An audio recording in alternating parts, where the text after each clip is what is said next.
네, 다양한 산업 분야 그리고 기업들의 움직임 그 이면까지 생생하게 전달해드리는 경제 브리핑 시간입니다.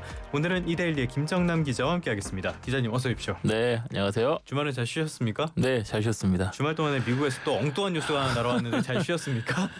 일은 당연히 하는 건데 주말에도 잘 좀 쉬었습니다. 그래도 제가 이 방송을 하면서요, 그 트럼프 2기 행정부 출범 이후에 해괴하고 기괴하다는 말을 대체 몇 번 하는지 모르겠어요. 이번에도 또 이해할 수 없는 조치가 나왔는데 전문직 비자 H-1B의 수수료를 100배 인상을 했습니다. 이건 무슨 내용입니까? 그 H-1B라고 하죠. 전문직 비자. 그 해외 유학생들이 미국에서 계속 커리어를 이어나갈 때 주요 통로로 이용하는 건데 이 소위 말해 스템이라고 하죠. 그러니까 그 뭐 과학, 기술, 공학, 수학 분야의 그 전문 직종 그쪽을 위한 비자인데 암묵적으로 이제 인도하고 중국이 거의 한 90% 안팎을 가져가서 이들이 이제 주로 서부 빅테크에서 주로 일하는 시기입니다. 근데 이게 신청 수수료가 원래는 $1,000였거든요. 네. 근데 이제 보도를 보니까 $1,000,000로 지금 10만 달러로 그러니까 한국 돈으로 한 1억 5천만 원 정도로 올리겠다. 이렇게 해서 지금 이게 그래도 많은 외국인들이 숙련직 엔지니어들이 가가지고 빅테크들을 살려주고 있는데 이래도 되는 거냐라고 지금 사람들이 이해를 좀 못하고 있는 것 같습니다. 근데 이게 또 일견으로 그러니까 해외 입장에서 말고 미국의 입장에서 보면은 또 일견 아예 이해가 또 안 되는 건 또 아닌 게 미국에서는 그 이민 이슈가 정말로 민감합니다. 우리가 생각하는 것 이상으로. 그래서 외국인들이 미국에 들어와서 일을 하고 하는 것을 굉장히 좀 민감하게 생각해요. 특히 이제 의회를 중심으로 해가지고.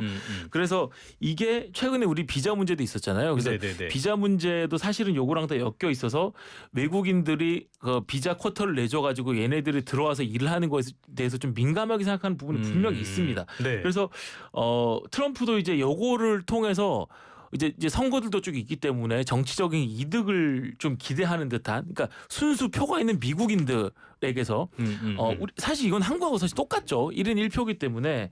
근데 이제 우리 입장에서는 많은 외국인들이 H-1B를 통해서 미국 산업을 일으켰다는 점에서 좀 이거는 좀 이해가 안 된다라는 말들이 많죠. 제가 지금 얘기해 보면은 우리 잘 아는 일론 머스크. 그렇죠. 일론 머스크도 H-1B를 통해서 남아공에서 H-1B를 통해서 이제 미국에 정착을 했고요. 사티아 나델라 마이크로소프트 사장 CEO죠. 순다르 피차이 구글 CEO죠. 이 다 인도계거든요, 두 분 다. 이분들 다 H-1B 통해서 그 미국에 정착을 해서 이렇게 CEO까지 올라간 겁니다. 미국 서부에 가보면은 인도 사람들이 둘에 하나는 다 인도 사람들이에요. 왜냐하면 다 빅테크들에서 일하고 있기 때문에. 근데 이제 이런 그 애플이나 아마존, 메타, 구글도 대다수 빅테크들이 이제 H-1B 비자 홀더들한테 의존하고 있는데 아무래도 그렇겠죠. 이것 때문에 이게 과연 진위가 뭐냐라는 그 정책적인 혼란들이 좀 그러니까 사람들이 좀 있는 것 같습니다. 진위가 있을까요? 그냥 아무 생각 없이 지른 것 같기도 하고. 참고로 하나 말씀드리자면은 멜라니아 트럼프도 H-1B로 미국에서 일한 적이 있습니다. 이분부터 모델이시죠, 그분은. 모델 일할 때 그렇게 했었다고 해요. 이분부터 쫓아내야겠네. 하여간 트럼프 안에는 여러 명의 트럼프가 있기 때문에 참 어렵습니다. 자, 조금 전에 우리 기업들 이야기도 말씀을 해주셨는데 이 비자 문제, 요 구금 사태 후폭풍도 계속되고 있죠. 네, 그렇죠. 현대차가 아무래도 이제 이 이후에 이런저런 대책들을 마련해야 되기 때문에 그 일환으로 보입니다. 그 300여 명 구금 사태 이후에 미국 현지에서 이제 공개 채용 계획을 발표를 했는데 그 현대차 그룹 메타플랜트 아메리카라 그러죠. HMGMA가 이제 미국 그 현지에서 공개 채용 계획을 발표하면서 이제 이민 단속 화장 줄이기에 나섰습니다. 그러니까 조지아주에 서베너 공과대학이 있는데 그 캠퍼스에서 이제 공개 채용 행사를 개최한다고 그 현지 매체가 좀 보도를 했는데 현장에서 이제 면접도 하고 뭐 이번 공채는 누구나 응모할 수 있으니까 특히 뭐 군 관계자나 재향군인 출신들 환영한다. 뭐 이렇게 지금 밝혔습니다. 알겠습니다. 이런 상황들 다 보면은 아까 김 기자님 말씀해 주신 대로 이렇게까지 하면은 외국인들의 미국 유입이 적어질 테니까 그만큼 미국인들의 일자리가 더 많아지지 않겠냐 이런 논리잖아요.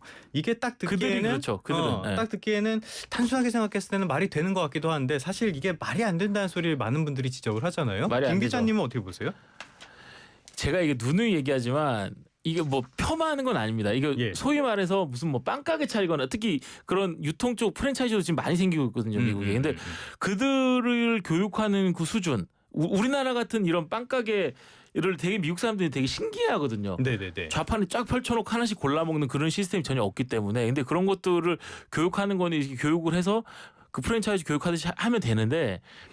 우리나라가 지금 트럼프가 얘기하는 거는 수익성이 높은 규모가 큰 그렇지. 반도체, 네. 배터리, 무슨 전기차 이런 것들은 이 기본적인 이 뭐 산업을 잘 아시는 분들은 알겠지만 이 수율 문제가 있기 때문에 예. 아무나 갖다 놓고 교육시킨다고 수율이 올라가지 않습니다. 특히 초기에 이 막바지, 그러니까 지금 현대차 걸린 것도 지금 현대차나 LG엔소 걸린 것도 막바지에 지금 정말 막바지에 공장 작업하고 그렇죠. 생산 설비 네. 드리는 그렇게 해서 초기 세팅 해가지고 처음에 가동하는 그때거든요. 그러니까 그거를 단순히 교육한다고 해서 이게 되는 게 아니고 제가 저번에도 말씀드렸지만 한국인이 생각하는 공기와 미국인이 생각하는 공기가 다르기 다르죠. 때문에 예. 우리가 한 1, 2년, 2, 3년이면 충분히 생산성을 높여서 할 수 있는 거를 미국인들은 뭐 4, 5년씩 걸리기 때문에 효율성 측면에서도 이건 맞지 않고 하여튼 그렇습니다. 이게 제 더 할 얘기가 많은데 네네네. 이건 논리적으로는 이게 미국 입장에서는 그 원칙적으로 뭐 미국인들을 채용을 해서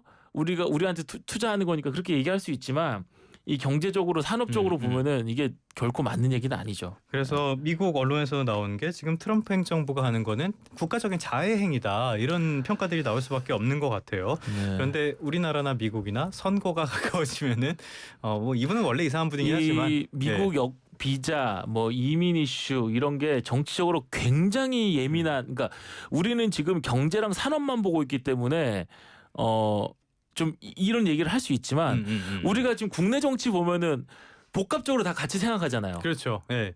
이게 1인 1표기 때문에 얘가 이런 얘기하면 좀 경제적이나 산업적으로 이해가 안 되고 좀 이상한 얘기를 해도 아 이게 정치적으로 1인 1표기 때문에 이렇구나라고 생각할 수 있는데 그것도 그냥 미국에 그대로 적용하면 될 것 같습니다. 그래서 우리나라 지금 정치도 이해 안 되는 일들이 되게 많이 일어나고 있잖아요. 그러니까 그거랑 비슷하게 생각하면 될 것 같습니다. 그렇기 때문에 유권자가 공부를 많이 하고 더 똑똑해져야 하는 이유가 여기에 있다고 저는 생각을 합니다. 자, 우리와 미국의 무역 후속 협상 이거는 계속 겉돌고 있는 것 같아요. 네. 조금 전에 이재명 대통령이 외신과 한 인터뷰 요게 공개가 됐는데 어떤 내용들이 있었습니까? 이 뭐 대통령이 그 타임즈랑 저번에 인터뷰에서 네. 뭐 대미 관세 협상 서명하면 뭐 탄핵감 뭐 이런 말씀도 하셨다고 하고 미국 3,500억 달러 대미 투자 수용을 요구로 수용하면 금융 위기가 올 수 있다. 로이터에서 인터뷰했다고 하는데 요거는 제가 우리 저번에도 이 얘기 많이 하지 않았나요? 이 한미 정상회담을 했을 때 초기에는 저도 마찬가지였고 분위기가 되게 좋았죠. 왜냐하면 트럼프가 워낙 좌충우돌이기 때문에 그 상황 자체를 잘 넘어간 것만으로도 일단 첫 단추는 잘 깼다라는 아니었다. 평가가 많았죠. 근데 그때도 제가 여기서 말씀드렸던 것 같은데 정해진 건 아무것도 없고 사진을 잘 찍었기 때문에 우리가 그 이후에 실무 협상이 정말 힘들 것이다. 라고 제가 말씀드렸던 기억이 나는데 제가 그 전날 방송에서 그 라이브를 들으면서 좀 당황스럽다. 내용이 구체적인 내용이 없다라고 했다가 하나도 없죠. 정확하게. 악플 세례를 받았는데 아무튼 우려했던 부분들이 현실화되는 것 같아요. 정해진 건 단 하나도 없습니다. 지금 그것부터 시작을 해야 돼요. 그래서 이제 하나하나 정해 가려고 하는데 처음부터 이제 삐거덕 되고 있는 거예요.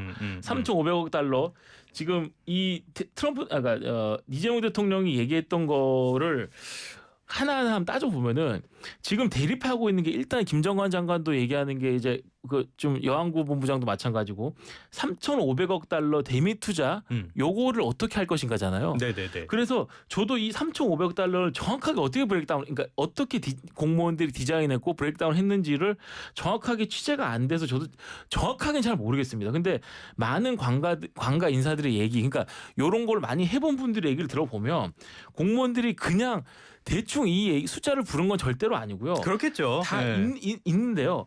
이게 이제 직접 투자는 거의 없을 거고 거의 한 95% 이상은 아마 이 무역보험공사 같은 기관들이 공공기관들이 있는데 이 보증의 형태, 그러니까 예컨대 A라는 그 미국의 원전회사가 있다고 치면은 그게 이제 발주를 줬어요. B라는 어떤 한국의 건설회사한테 우리 좀 지어달라고 이렇게 미국 와가지고 그러면은 비사가 그러니까 어떻게 비사 입장에서는 수출을 하는 거예요. 그거를 그러면은 이 B사의 수출을 받아주는 조건으로 발주처인 A사한테 사전에 금융기관으로 이제 대출을 받을 때 미국 금융기관이 되겠죠, 주로 할 때 이 무보가 가가지고 보증을 서주는 겁니다. 그러면은 이제 이 발주처인 A사 입장에서는 이 투자를 받는 거하고, 그러니까 금융 지원을 받는 거하고 똑같은, 그러니까 정부의 설명은 그렇죠. 그러니까 간접 지원을 받는 것이고, 그러니까 보증 배율 같은 게 있어서 그렇죠. 실제로 들어가는 것보다는 훨씬 더 큰 투자에 효과를 그렇죠. 낼 수 있다. 그렇죠. 예. B사 입장에서는 미국의 판로를 개척하는 그 효과가 있는 거죠. 그러니까 요 방식으로 해가지고 한 90% 이상, 뭐 이게 숫자 정확하지 않습니다. 이건 저도 취재가 안 돼가지고 한 95% 이상이 이럴 것이다라고 추정이 많죠. 근데 이 트럼프 입장에서는 아니겠지. 이건 아니겠죠. 이거 직접 돈 내라 이거예요. 그러니까 네네네. 3,500달러 직접 내라 이거예요. 그러니까 이걸 어디서부터 설명해야 될지 모르겠는데 한국의 일단 외환 보유액이 4,100억 달러 정도 수준입니다. 이거 다 털어넣어야 돼요. 네. 안 되죠. 당연히. 이 한국이 이것도 정확하지 않습니다만 제가 옛날에 외환시장 출입할 때 보통 이제 한국이 이게 우리가 달러화를 무작정 막 차입할 수 있는 게 아니거든요. 그렇죠. 제가 그때 예전에 한 300억 아무리 많이 해봐야 한 300억 불, 400억 불 정도밖에 안 돼요. 이게 네. 어쩔 수 없어요. 그래서 3,500 제 추측인데 이거 3,500억 달러에서 300억 달러, 400억 달러 최대한 차입을 해도 나머지 부분을 보증서는 그런 식으로 디자인되지 않았을까라는 생각이 드는데 이 외환 그 이재명 대통령께서 제가 이제 그 로이터 전문을 읽어보지는 않았지만 금융위기가 올 수 있다라고 한 것도 사실 이 말이죠. 지당하신 말씀이긴 해요. 예. 이 외환 시장에서 이 제가 봤을 때 300억 달러, 400억 달러를 바꾼다고 해도 원화를 팔아야 되잖아요. 그렇죠? 달러를 땡기려면. 근데 그러면은 역대급 그 투매 사태가 될 텐데 그렇게 되면 당연히 원화 가치는 폭락을 하겠죠. 왜냐하면 외환 시장에 플레이어들이 많이 있는데 갑자기 원화가 많이 튀어나오면은 원화가 왜 이렇게 많이 나오지?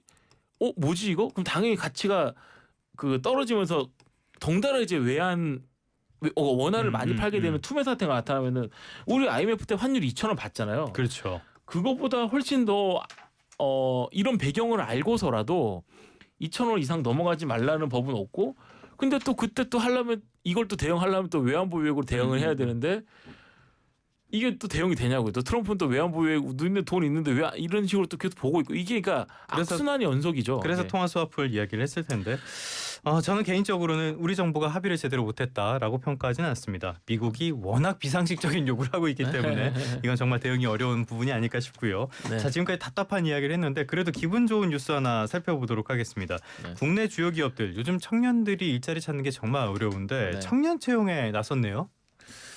네, 이 이재명 대통령이 16일이었죠. 국무회의 때 기업들한테 청년 고용을 당부를 했고요. 그래서 이틀 후에 이제 삼성을 필두로 해가지고 기업들이 이게 좀 화답을 했는데 뭐 삼성만 좀 얘기해 볼게요. 삼성만 이게 많이 시간이 좀 없는 것 같으니까 1만 2천 명 정도 연 뽑기로 했는데 원래는 한 1만 명 정도 뽑았으니까. 예. 한 2천 2천 명 명 정도 늘렸네. 조금 더 늘린 거고 이제 현대차 예. 그룹이나 이런 데도 조금씩 더 이렇게 늘리겠다 이렇게 한 건데 경제계 특히 한국경제인협회도 오는 그러니까 고용노동부나 이런 데하고 같이 해서 뭐 삼성, SK, 현대차 이렇게 해가지고 대규모로 민관 합동 채용 박람회를 열기로 했는데 이 경제계가 공동으로 이렇게 대통령이 뭐 얘기하고 뭐 투자 더 하겠다 예. 뭐 고용 더 하겠다 이렇게 하는 거는 뭐 제가 봤을 때 그렇게 이례적인 건 아닌데 아무래도 이제 청년을 대통령이 콕 집어가지고 이제 기업이나 경제계가 청년 채용을 좀 늘리겠다 하는 거는 뭐 그렇게 저는 많이 보지는 못했던 것 같긴 합니다. 예. 정권 초에는 항상 재계 이런 것들 요구를 하고 재계도 어느 정도 화답을 하고 이런 모습들은 항상 연출이 됐었는데요. 그렇죠. 그런데 말씀하신 것처럼 지금 청년 고용에 대해서 강조를 할 수밖에 없는 게 이거는 기업의 문제이기도 해요. 지금 기업들을 보면은 네. 한 40, 50대 부장, 특히 50대 이상이 너무 많아서 네. 신입사원들보다 네. 더 많다. 네. 그러니까 완전히 역피라미드화 돼 있다. 이런 평가들 나오잖아요. 네. 이런 부분들은 어떻습니까?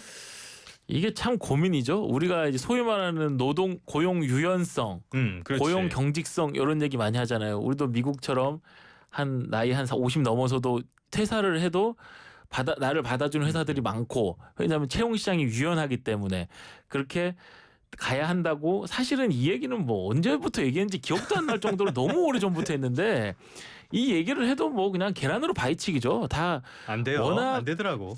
특히 노조도 있고 하면 쉽지 않아. 뭐 제가 뭐 굳이 노조 얘기까지는 안 하겠지만 네. 좀 자르기 어려운 구조고 일단 한국 사람들이 잘 안 나가요.